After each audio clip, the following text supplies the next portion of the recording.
السلام علیکم ویورز۔ قرآن پاک میں اللہ پاک ارشاد فرماتا ہے کہ ہم نے جنوں اور انسانوں کو اپنی عبادت کے لیے پیدا کیا۔ اس آیت سے بہت سی چیزیں واضح ہو جاتی ہیں کہ جن بھی انسانوں کی طرح اللہ پاک کی پیدا کردہ مخلوق ہیں جنہیں صرف اللہ کی عبادت کے لیے پیدا کیا گیا ہے، اور یہ بھی کہ انسان کی طرح عقل و شعور رکھتی ہے۔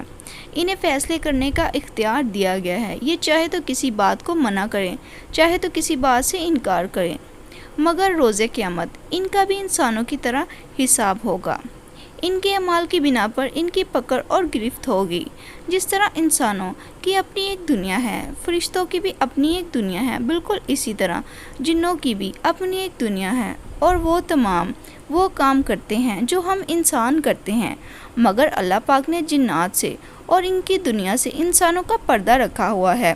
جنات انسان کو اپنی آنکھوں سے دیکھ سکتے ہیں، مگر انسان ان کو اپنی عام آنکھ سے نہیں دیکھ سکتے، بلکہ صرف مخصوص حالات میں ان کی موجودگی کو محسوس کر سکتے ہیں، جس کا ذکر اللہ پاک نے قرآن پاک میں یوں ارشاد فرمایا ہے: وہ اور اس کے قبیل تمہیں دیکھتے ہیں مگر تم انہیں نہیں دیکھ سکتے۔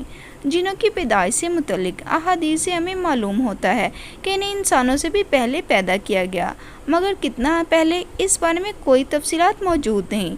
جس طرح انسانوں میں سب سے پہلے حضرت آدم علیہ السلام کو پیدا کیا گیا، اسی طرح جنات میں اللہ تعالیٰ نے ابلیس کو پیدا کیا، لہٰذا اسے جنوں کا باپ بھی کہا جا سکتا ہے، جبکہ بعض لوگوں کی اس کے بارے میں غلط فہمی رہتی ہے کہ شاید ابلیس بھی ایک فرشتہ تھا جب اسے بارگاہ الہی سے نکالا گیا تھا۔ جنات کی بھی کئی اقسام ہوتی ہیں۔ جو جن اپنی اصلی حالت یا شکل میں موجود رہتے ہیں انہیں جنی کہا جاتا ہے، جبکہ جو جن انسانوں کے ساتھ رہتے ہیں انہیں عامل کہا جاتا ہے، جبکہ جو جن لوگوں اور بچوں کو تکلیف دیتے رہتے ہیں انہیں ارواح کہا جاتا ہے، اور جو جن برے اور خبیث ہوتے ہیں انہیں شیطان کہا جاتا ہے، اور یہ جن غلیظ اور ناپاک جگہ پر رہنا پسند کرتے ہیں، لہٰذا انہیں خبیث بھی کہا جا سکتا ہے۔ جنوں کی ایک قسم ایسی بھی ہے جو شرارتی ہونے کے ساتھ ساتھ بہت زیادہ طاقت کی مالک ہوتی ہے، ایسے جنوں کو عفرت کہا جاتا ہے۔ ایسے عفرت قسم کے جن کا ذکر ہمیں سلیمان علیہ السلام کے قصے میں بھی ملتا ہے، جس میں عفرت جن نے حضرت سلیمان علیہ السلام کو ملکہ سبا کا تخت لانے کی پیشکش بھی کی تھی۔ جنات اپنی صلاحیتوں کے اعتبار سے بھی 3 قسم کے ہوتے ہیں۔ ان میں سے ایک قسم کے جن ایسے ہیں جو زمین پر نہیں رہتے بلکہ ہوا میں اڑتے رہتے ہیں، جبکہ دوسری قسم کے جن کتے، سانپ یا کسی اور جانور کی شکل میں زمین پر رہتے ہیں۔ تیسری قسم کے جنات ایسے ہیں جو کبھی قیام کرتے ہیں اور کبھی آگے بڑھ جاتے ہیں، جنہیں بھوت پریت بھی کہا جاتا ہے، اور یہ ایک جگہ پر قابض ہو کر لوگوں کو پریشان کرتے رہتے ہیں۔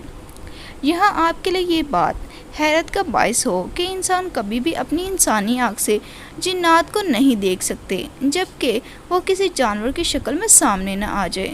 کچھ جانور ایسے ہیں جو جنات کو دیکھ سکتے ہیں، جن میں کتے اور گدھے شامل ہیں۔ جب کوئی جن جانور کی شکل لے لیتا ہے تو اس پر تمام فزیکل قانون لاگو ہو جاتے ہیں۔ مثلاً اگر کسی جن نے کتے کی شکل لے لی ہے اور وہ کتا کسی حادثے میں مر گیا تو جن بھی در حقیقت مر جائے گا۔ اس کے علاوہ ایک اور اہم چیز کہ یہ جن جس مقام سے آئے ہیں دوبارہ اسی مقام پر واپس جا کر ہی دوبارہ اپنی اصل شکل بدل سکتے ہیں، اس سے پہلے نہیں۔ جہاں تک جنات کی شادی کا سوال ہے، سورہ رحمان میں ہمیں اس کا ذکر ملتا ہے، جس میں اللہ پاک ارشاد فرماتا ہے: مومنوں کے لیے جنت میں حوریں ہوں گی جن کو اس سے پہلے نہ کسی انسان نے چھوا نہ کسی جن نے۔ لہٰذا اس آیت مبارکہ سے پتہ چلتا ہے کہ انسان کی طرح جنات بھی ازدواجی زندگی گزار سکتے ہیں۔ اس کے بعد جنات کی موت کے بارے میں بات کریں تو انسان کی طرح ان کو بھی موت آتی ہے، مگر صرف ایک جن ابلیس کو اللہ پاک نے قیامت تک مہلت دی ہے کہ وہ قیامت تک انسانوں کو بہکاتا رہے گا۔ یہ جب بھی بوڑھا ہوتا ہے تو اللہ کے حکم سے اسے پھر سے جوان کر دیا جاتا ہے۔ جنات پیدا بھی ہوتے ہیں اور مرتے بھی ہیں، انسانوں کے مقابلے میں ان کی عمریں لمبی ہوتی ہیں۔ جنات کے رہنے کا مسکن ہماری زمین ہی ہے جہاں انسان بستے ہیں، مگر یہ ویران، غیر آباد اور چٹیل میدانوں میں رہنا پسند کرتے ہیں، جبکہ کچھ خبیث جنات غلیظ جگہوں میں رہنا پسند کرتے ہیں، جیسے کہ بیت الخلاء، کوڑا کرکٹ، شراب خانے یا کسی بھی گناہ کرنے کی جگہ پر موجود ہوتے ہیں۔ یہی وجہ ہے کہ جب انسان غصے میں ہو تو یہ انسان میں داخل ہو جاتے ہیں اور اس سے ہر غلط کام کرواتے ہیں۔ اس کے علاوہ قبرستان اور ویران جگہ بھی ایسے جنات کی پسندیدہ جگہ ہوتی ہے۔ کافر جنات اور مسلم جنات کی رہنے کی جگہیں الگ الگ ہوتی ہیں۔ مسلم جنات پہاڑوں کی اونچائیوں پر جبکہ کافر جنات ویران علاقوں میں رہتے ہیں۔ اس کا حوالہ ہمیں ایک حدیث سے بھی ملتا ہے جس کے مطابق حضور پاک صلی اللہ علیہ وآلہ وسلم چند صحابہ کے ہمراہ ایک سفر پر تشریف لے گئے۔ حضور پاک صلی اللہ علیہ وآلہ وسلم رفع حاجت کے لیے تھوڑا دور تشریف لے گئے۔ کچھ دیر بعد صحابہ کرام نے اسی جگہ سے کچھ شور و پکار کی آواز سنی۔ جب اللہ کے رسول واپس آئے تو صحابہ کرام نے اس کے بارے میں دریافت فرمایا کہ یہ کیا معاملہ تھا۔ حضور صلی اللہ علیہ وآلہ وسلم نے فرمایا کہ مسلم اور کافر جنات میں جگہ کی بنیاد پر جھگڑا ہو رہا تھا، لہٰذا انہوں نے مجھے فیصلے کے لیے کہا۔ میں نے ان کے مابین فیصلہ کر دیا کہ مومن جنوں کو اونچے علاقے یعنی پہاڑوں کے علاقے، کافر جنوں کو نچلے حصے یعنی سمندری جزیرے دے دیے۔ یوں دونوں فریق میرے فیصلے پر راضی ہو گئے۔ شیاطین جنات بہت ہی بدصورت شکل کے ہوتے ہیں جس کا ذکر قرآن پاک میں اللہ تعالیٰ یوں ارشاد فرماتا ہے، وہ ایک درخت ہے جو جہنم کی تہہ میں نکلتا ہے، اس پر لگنے والے پھل کی شکل شیطانوں کے سر جیسی ہے۔ جنات کو اللہ تعالیٰ نے بے پناہ طاقتوں اور خوبیوں سے نواز رکھا ہے۔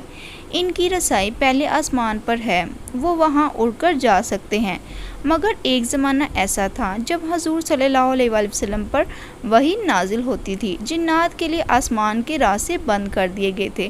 اس کے علاوہ جنات بڑی بڑی تعمیرات بھی کرتے رہے ہیں جن کا ذکر حضرت سلیمان علیہ السلام کے دور میں ملتا ہے۔ جب جنات کو اللہ تعالیٰ نے حضرت سلیمان علیہ السلام کے تابع کر دیا تھا، وہ بڑی بڑی عمارتیں، دیگیں اور حوض بنایا کرتے تھے۔ جنات کی ایک اور خصوصیت جو ہمیں حدیث مبارکہ سے پتہ چلتی ہے کہ یہ انسان میں خون کی طرح دوڑ سکتے ہیں۔ اس کا مطلب یہ ہے کہ ہم دل میں جو بات سوچتے ہیں وہ انہیں معلوم ہو جاتی ہے۔ آج کل ہمارے ہاں جعلی عاملین اور روحانی علاج کرنے والے جگہ جگہ موجود ہیں جو آپ کے دل کی بات کہہ دیں تو آپ کہتے ہیں کہ یہ بابا بہت پہنچے ہوئے ہیں، جبکہ یہ سب کچھ ان شیاطین جنات کی بدولت ہوتا ہے۔ اس طرح کرنا کفر ہے اور ایسے لوگ خود بھی کسی شیطان سے کم نہیں۔ جنوں کو غیب کا کچھ علم نہیں ہوتا، وہ بس جو آپ سوچ رہے ہوں وہ بتاتے ہیں۔ جہاں اللہ پاک نے جنات کو طاقت اور خصوصیات دی ہیں وہاں ان کی کچھ کمزوریاں بھی ہیں۔ مثلاً شیطان اللہ کے نیک بندوں کو نہیں بہکا سکتے۔ اللہ کے نیک بندوں سے شیطان باقاعدہ ڈر کر بھاگ جاتے ہیں، جیسے کہ حضور پاک صلی اللہ علیہ وآلہ وسلم فرماتے تھے کہ شیطان حضرت عمر رضی اللہ عنہ کو دیکھ کر دور سے بھاگ جاتے ہیں۔ اس کے علاوہ جنات معجزات نہیں کر سکتے، جبکہ بس شعبدہ بازی کر سکتے ہیں، یعنی نظر کا دھوکہ دے سکتے ہیں، جبکہ در حقیقت وہ چیز اپنی اصلی حالت میں موجود ہوتی ہے۔ جنات خواب میں بھی مختلف شکلیں بنا کر نظر آ سکتے ہیں، مگر حضور اکرم صلی اللہ علیہ وآلہ وسلم کی شکل میں نہیں آ سکتے۔ جنات جو کہ مشرک ہوتے ہیں وہ ایسی جگہ، کھانے اور ایسے مقام میں داخل نہیں ہو سکتے جہاں بسم اللہ پڑھی گئی ہو۔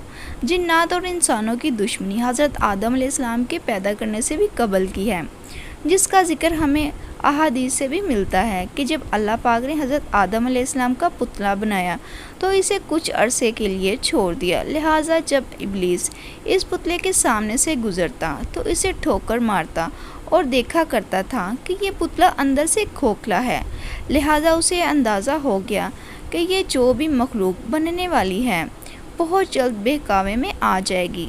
اسی لیے ابلیس حضرت آدم علیہ السلام سے نفرت کرنے لگا، اس لیے اس نے حضرت آدم علیہ السلام کو سجدہ کرنے سے بھی انکار کر دیا اور کہا کہ یہ صرف ایک مٹی کا پتلا ہے اور میں اس سے بہتر ہوں، مجھے آگ سے بنایا گیا۔ اس کی یہ دلیل تکبر پر مبنی تھی، لہٰذا انسان سے شیطان کی دشمنی اسی دن سے شروع ہو گئی تھی۔ شیطان جن انسانوں کے دشمن ہیں جو قیامت تک انسان کو بہکاتے رہیں گے، اور مومن جن انسان کے دشمن نہیں۔ ابلیس اپنا تخت روزانہ پانی پر بچھاتا ہے، وہاں اس کے شیطان جن اور چیلے اسے روز کی خبروں اور انسان کے بارے میں بتاتے ہیں۔ یہ شیطان جن انسانوں کو بہکاتے رہتے ہیں، ان سے بچنے کا بہترین عمل یہ ہے کہ اللہ سے پناہ مانگی جائے۔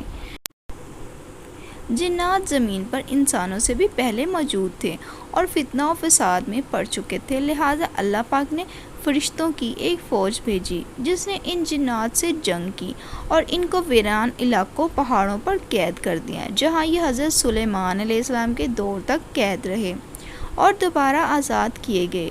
لہٰذا انہوں نے انسانوں میں دوبارہ فتنہ و فساد پھیلانا شروع کر دیا۔ جنات انسان میں گناہ کی حالت میں یا ناپاکی کی حالت میں یا برہنہ حالت میں داخل ہو سکتے ہیں۔ ان سے بچنے کا صرف ایک طریقہ ہے کہ ہم اپنے آپ کو پاک رکھیں، نماز کی پابندی کریں اور اللہ کی طرف رجوع کریں اور ذکر اذکار کرتے رہیں اور غسل خانے میں جانے سے پہلے کی دعائیں پڑھیں۔ جی تو ویورز، آپ کو میری آج کی ویڈیو کیسی لگی کمنٹ باکس میں ضرور بتائیے گا، اور میری ویڈیو کو جلدی سے لائک کر لیں اور میرے چینل کو جلدی سے سبسکرائب کر لیں۔ Thanks for watching. اللہ حافظ۔